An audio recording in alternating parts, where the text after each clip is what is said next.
Существует греческий метод, который делает человека настолько спокойным, что пугает окружающих больше, чем любая агрессия или крик. Человека, которого невозможно задеть, невозможно запугать, невозможно выбить из равновесия. Этот метод разработал человек, которому Александр Македонский, завоевавший полмира, специально приходил перед битвами. Не за советом, просто чтобы побыть рядом с тем, кто ничего не боится. Сегодня разберем, кто он был, в чем суть метода и как применить его прямо сейчас, в наше неспокойное время. В 360 году до нашей эры в греческом городе Эллида родился мальчик по имени Пир. Обычная семья, никакого статуса, никакого влияния, никаких причин, по которым кто-то должен был обратить на него внимание. Он работал художником, рисовал, жил тихо, до 30 лет.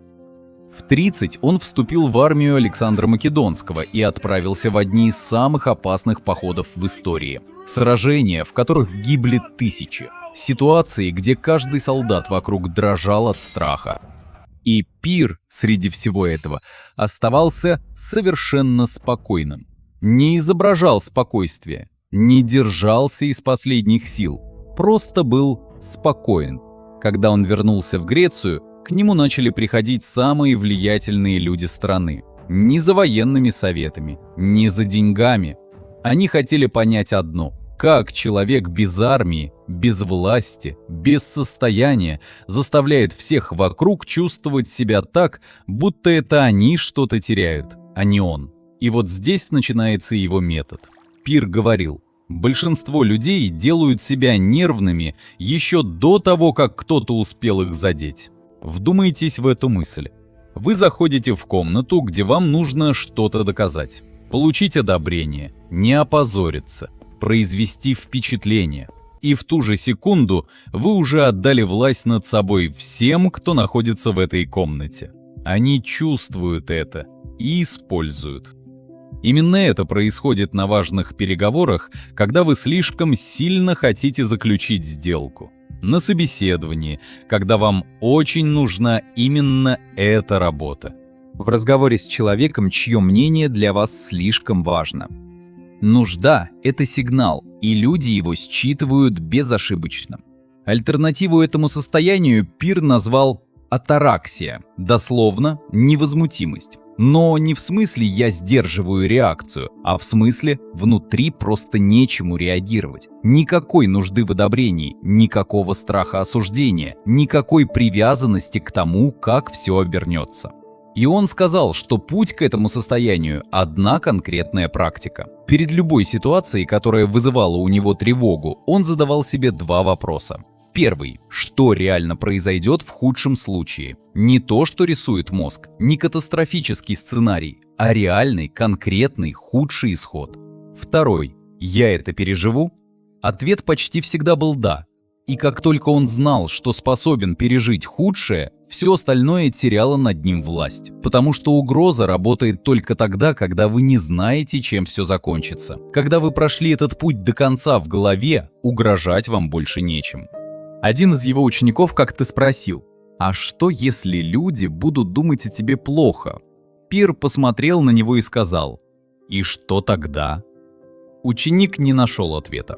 В этом и есть весь метод. Каждый страх рассыпается, если довести его до конца. Люди будут думать плохо. И что тогда? Вас уволят. И что тогда? Вы провалитесь. И что тогда? На каждом шаге задавайте этот вопрос, пока не дойдете до реального дна. Как правило, дно оказывается гораздо ближе к поверхности, чем казалось. Теперь о том, как это выглядит в жизни. Представьте, важный разговор с руководителем. Вы допустили ошибку, он недоволен, и вот он начинает давить, повышает голос, ждет, что вы начнете оправдываться, краснеть, извиняться избыточно. Большинство людей в этот момент именно так и реагируют, потому что внутри есть страх – потерять работу, репутацию, одобрение. И этот страх виден, и именно он дает собеседнику рычаг давления. Теперь применим метод Пира.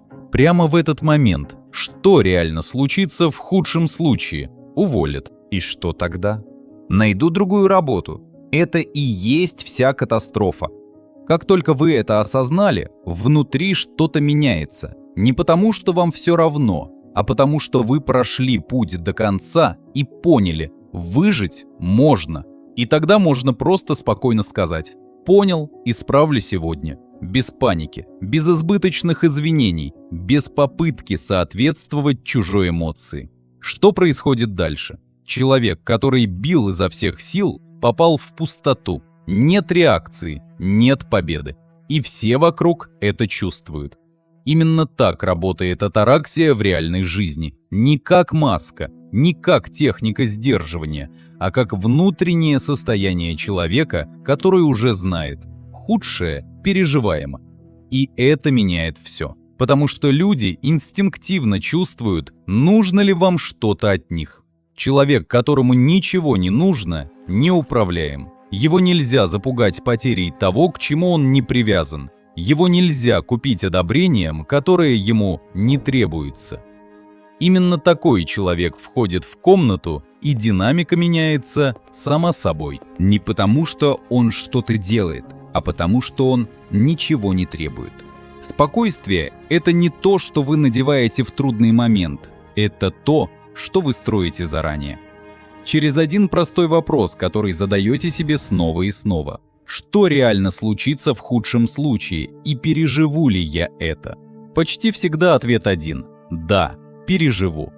А значит, бояться нечего. А значит, нечем управлять изнутри. А значит, вы свободны.